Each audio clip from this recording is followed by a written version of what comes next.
Sometimes ask me what it feels like getting older. I can't pretend that my body will let me do all the things I could do when I was younger. Like, I used to love to spend a couple of hours every day just walking up in this blessed open space we have here in Walnut Creek. That was my form of meditation, to be out in nature and just let it all sink in. Well, I have a condition with my legs and feet that won't let me do that any longer. A couple of blocks is about what I can manage, and my shoulders, I've got rotator cuff problems on both sides, so I can't lift everything. I used to be able to get up on the shelf. I've got to say, honey, come here to my wife, will you get that up for me? And being a bit younger than I, she said, oh, of course, dear, I'll do that. Don't worry. So I adjust to what I can do and what I can find to do that maybe I didn't enjoy before, like having free time. I love the fact that I have more free time than I used to have. The ministry, like being a physician, is an all-consuming kind of profession, and now I can just sit there and read for a couple of hours rather than walking and meditate that way. And though I've got grandchildren who've gotten through college, I also have now the joy of having a 3-year-old grandson and a brand new baby who's about the size of a loaf of bread. You know what they're like when they're really little? But now his eyes are beginning to sparkle as he's, for the first time, looking out at the world and seeing all these brand new things. It's wonderful to watch life taking shape in a newborn and thinking, part of me is in that child, and I love that fact, that I can grow up in him even though I don't have a consciousness of it. And I can also think that maybe some of the things that I've done in my life have some meaning. Like I heard that thing about the birth and death of the landmarks over 50 years ago, for the first time as I was in seminary thinking about what it was going to be like to be a minister. And being a minister had brought a lot of joy. For instance, not long ago I had a phone call from a woman that I hadn't seen in over 40 years. And she told me that she had felt an urge to get back in touch after she saw a letter as she was unpacking a bunch of stuff in a move that I had written to her, and she said that she believed that my spiritual inspiration had changed her life all those years ago. That meant a great deal to me to think about that maybe that had happened to other people too as a result of the kind of ministry I'd had. And I remember also when I was the chair of the admissions committee at our seminary in Berkeley, and I read an essay written by a potential student when she was asked to explain what it was who drew her to the ministry. And she said, it was a sermon that I had given over a long time ago. How many years? Who can guess? Probably 50 now. She was a bright and energetic teenager, someone I just knew was going to have a spectacular life. But she didn't know I was going to read that essay, that I was on that committee. And although I remember her, I haven't the foggiest idea what that sermon was about. Part of getting older is realizing that what's past, like that sermon, is past. And we may no longer be able to do all the things we could do before, no matter how much enjoyment they brought to us. But at least there are a few things that I can still do that I used to do, like preaching, or I wouldn't be up here doing this anymore. I love the chance that I've had to come back and step into this pulpit in a sanctuary that I have helped to build a long time ago in my ministry in this church. But today there are a lot of younger ministers who need a chance to fill this and other spaces that I may have filled in the past, like Neil, who's got a bright future in the ministry lying ahead of him. I knew that was true when we talked about all this shock and drama of coming to seminary for the first time from Saskatchewan. I can hardly say that word. Well, challenges. There were challenges then, and there are challenges now, and some of them are different than the challenges I had when I was younger, like dealing with the challenges of health. And many of you have had to deal with challenges like that yourself, and have done so in a very creative way. But not all people who grow older do. I remember early in my ministry, back in the days when that woman heard the sermon that took her towards ministry herself, I had a list of people I was asked to call on once a month. It was an older church, and that was expected of the minister, that he would go out and make parish calls on people. So I had this list, and on that list there was a woman who was living in a nursing home that was only 3 or 4 blocks away from the church I served, and I would go see her once a month, as I was supposed to do, and I would try to engage her in conversation, but she never had anything to say except, "Oh, I wish I wasn't here." Somehow she had died emotionally inside of herself.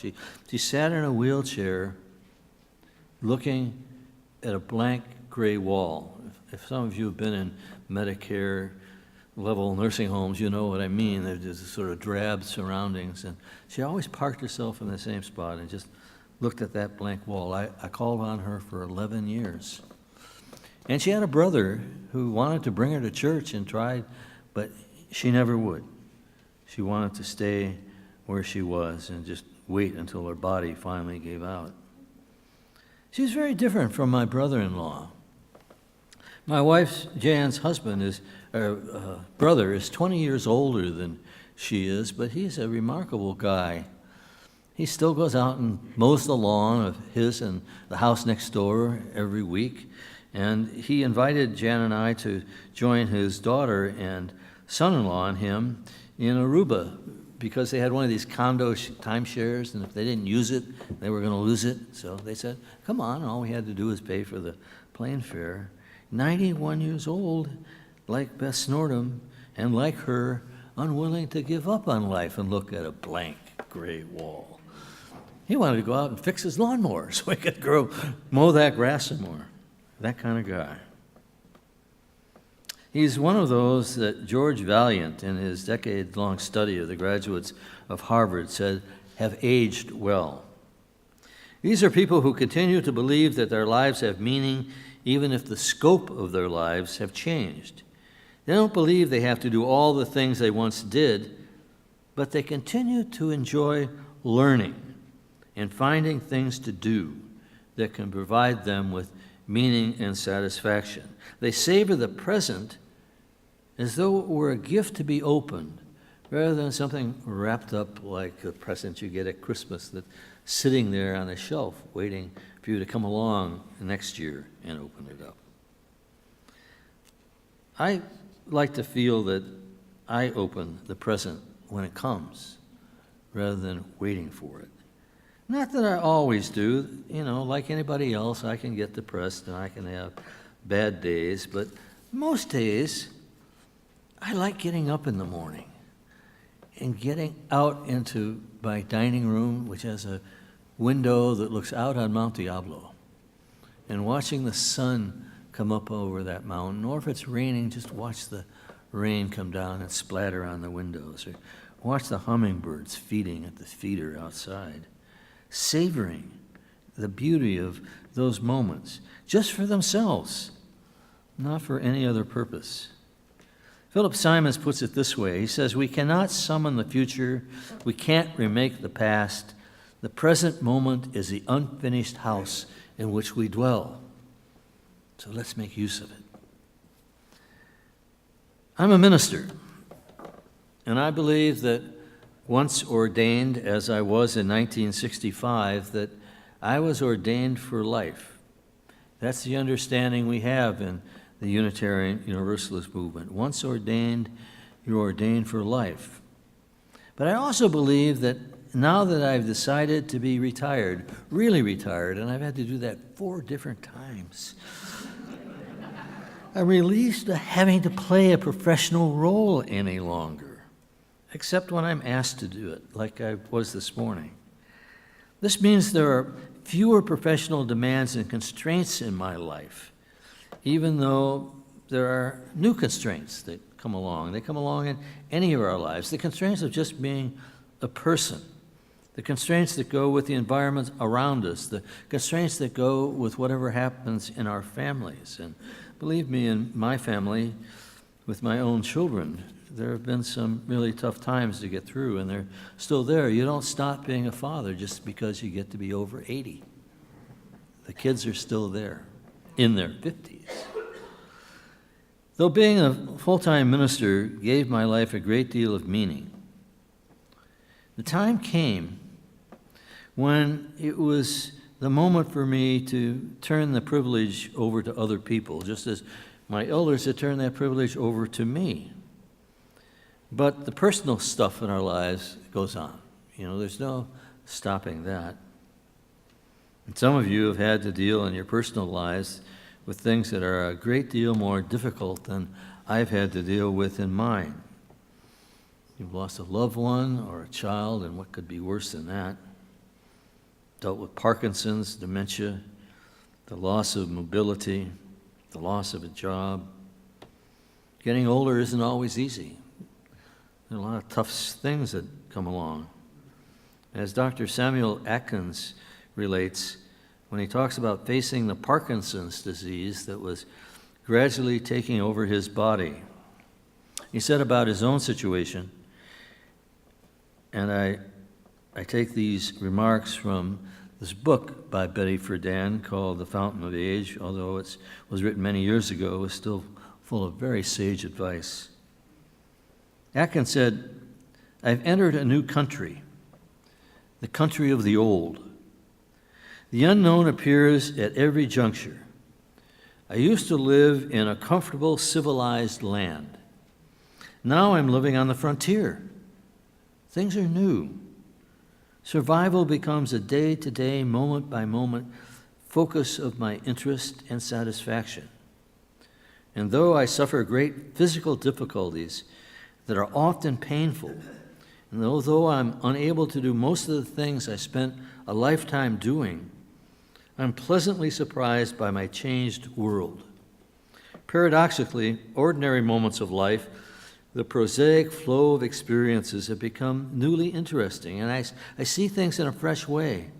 The pictures on the wall, the pillows on the sofa, the tree outside my window.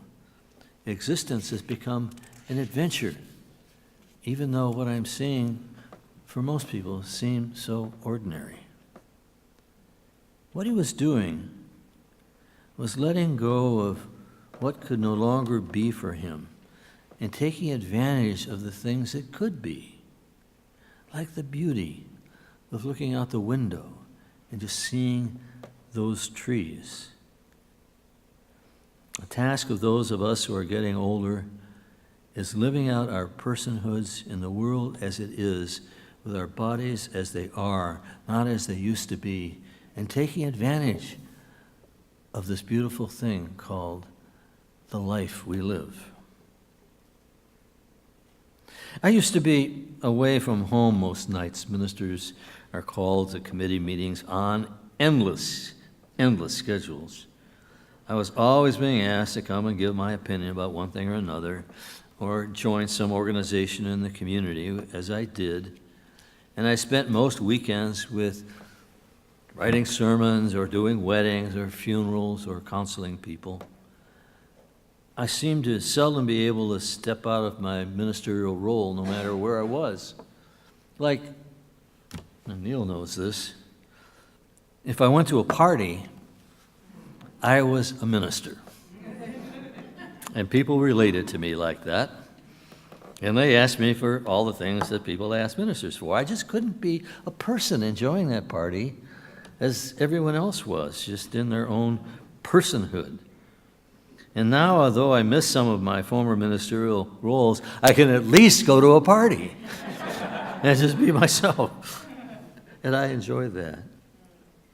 And I can read just for the enjoyment of it. I love mystery stories, and I love to read them just so I can get to the end and find out who did it and see whether I guessed right. I don't have to read any longer to accumulate materials to put together a sermon. My wife said, "David, don't you ever read anything that's other than nonfiction?" I said, "Sure, now I do. I read all those mystery stories. I can spend a couple of hours a day reading away, learning very little except who did it at the end." That's the way my life is now, finding out who did it at the end, which eventually will be me. And I'd rather like it that way, because it means that if I'm living as fully as I can, I'm not missing all those things that come along, things I used to miss in my life. Carol Heilbronn, in her book, Writing a Woman's Life, warns about not doing this, about making a self-fulfilling prophecy out of the expectation of decline. She talks about how many women, as they grow older, feel sad about the loss of their youthful beauty and energy instead of seeing themselves in new ways. I saw how a new life could unfold in my own life as I watched my grandmother become an older person. My dainty grandmother, who used to sit in a chair, she had size 2 shoes. She was this dainty little woman. And everybody would say, "Hello, Grandma, how are you doing?" She was just sitting there. And then her husband died, a man who had done most of the cooking and houseworking while she sat there. And she went into a retirement home that was full of people her own age. And she became alive. She learned how to play cards. She learned how to talk with people. She thoroughly enjoyed those last 10 years in her life. She enjoyed them more than she had enjoyed any decade in her life since she was married. I truly admired my grandmother, particularly the look in her eye when I went to visit, the sparkle that was just like the sparkle in that newborn baby who came to our house with its mother yesterday. My grandmother had no gray wall in front of her at which she was looking.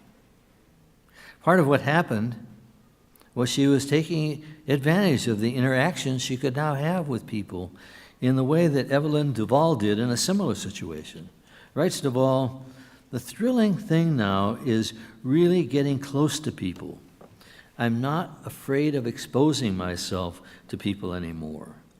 You can get close to people now without all the trappings that got in the way before. You're not born happy. It wasn't given when your breasts were a perfect 36. Happiness now is the end result of the intimacy you create and recreate by sharing life experiences. The fact that you can at least metaphorically cuddle with anyone now without reservations." She believed, as one older woman puts it, "Not only can I survive, but I'm blessed." She goes on, "Each day I can get out of bed, I'm blessed. Each day any of us can move our limbs to do the world's work, we're blessed. And if our limbs wither and speech fails, we're still blessed. For it's our human duty, finally, to rise each day in the face of loss, to rise each day in the face of grief, disability, pain, to move as the turtle moves." And I saw this in Aruba, her hatchlings waddling off to the sea. It's up to her to get out of that pit in which her hatchlings came to life and move on herself toward next season's doing. In closing, just one last thought about aging, this one from Murray Leibovitz, who was a friend of Betty Friedan. He says our lives should continue to have meaning for us even as we grow older. If instead of looking back at the way your childhood messed you up, your mother, your father, or all the things that oppressed you, Look back at the significant events and experiences that make you feel that you've got something left to give, that make you want to be alive and grow. Accept the pain of the bundle you've been given and see what you've taken in. Instead of letting that weigh you down, your back all bent over, take it in your hands, look at it, admire and wonder at its meaning, and then hand it over as the legacy to your own grandchildren. Which is what I do when I look at that bundle when it comes into our house. As we grow older, the time comes when we have to leave behind what we've been. But that shouldn't stop us from experience and living life, a life that's rich and still full of satisfaction, of living as the beautiful and worthwhile people that we become as we continue to live on in our aging. Let us make of each day we have what we can, feeling the blessing of being alive as we do. Because the blessing of living this way is the best part of the legacy we can leave for those who live on beyond us. It's a legacy I've inherited from many of you.